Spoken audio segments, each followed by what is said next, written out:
In 2013, The Conjuring hit theaters, terrifying audiences with its tale of demonic hauntings and sinister spirits. But what many people don't realize is that the movie was based on real events. Events that left a family shattered and a house forever haunted. Today, we're diving deep into the terrifying true story behind The Conjuring and the real-life haunting of the Perron family. In the early 1970s, the Perron family, parents Roger and Carolyn, along with their 5 daughters, moved into a sprawling 14-room farmhouse in Harrisville, Rhode Island. At first, the old farmhouse seemed like a dream come true, with its historic charm and rural beauty. But it didn't take long for the family to realize that something was very, very wrong. Almost immediately after moving in, strange things began to happen. Objects would go missing and reappear in odd places. Doors would open and close by themselves, and the family would hear strange noises, whispers, footsteps, and banging that had no clear source. But these were just the beginning. Carolyn Perron, the mother, was the first to feel the full force of the paranormal activity. She often felt a strange presence in the house, as though someone or something was watching her. On several occasions, she reported being physically attacked by an unseen force. Dark bruises would appear on her body without explanation.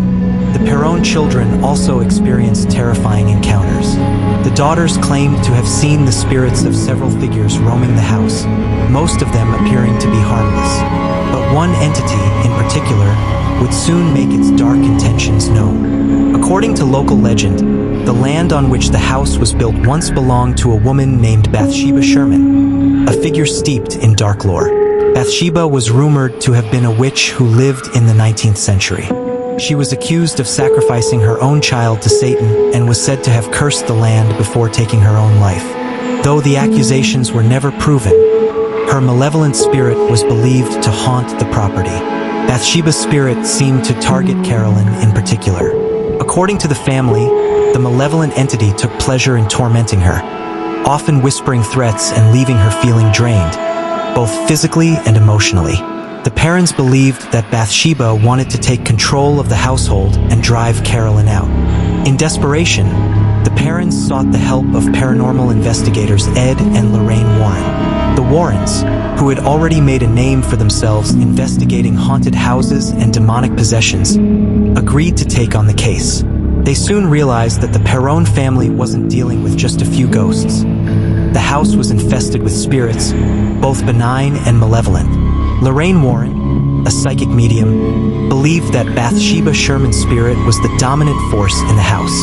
She claimed that during one seance, she made contact with Bathsheba, who revealed her desire to possess Carolyn. The seance itself took a horrifying turn, as Carolyn was allegedly attacked and thrown from her chair by an unseen force.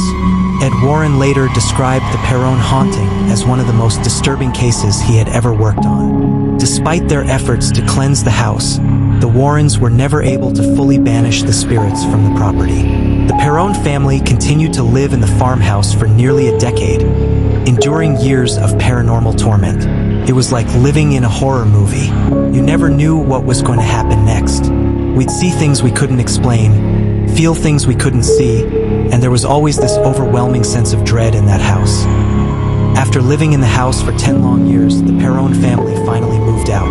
Though they were free of the farmhouse, the memories of what they endured would never leave them. To this day, the Perron daughters claim that the spirits followed them, lingering in their lives long after they left the property.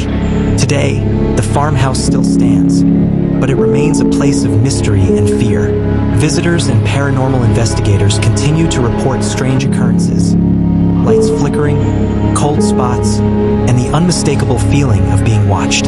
Some believe that Bathsheba's spirit still roams the grounds, waiting for the next family to torment. The true story of the Perron family and their haunted farmhouse is a chilling reminder that sometimes the scariest things aren't just in the movies, they're real. So, the next time you watch The Conjuring, remember, the horrors on the screen were inspired by the real-life events that unfolded in that seemingly innocent farmhouse in Rhode Island. And perhaps they still linger there today,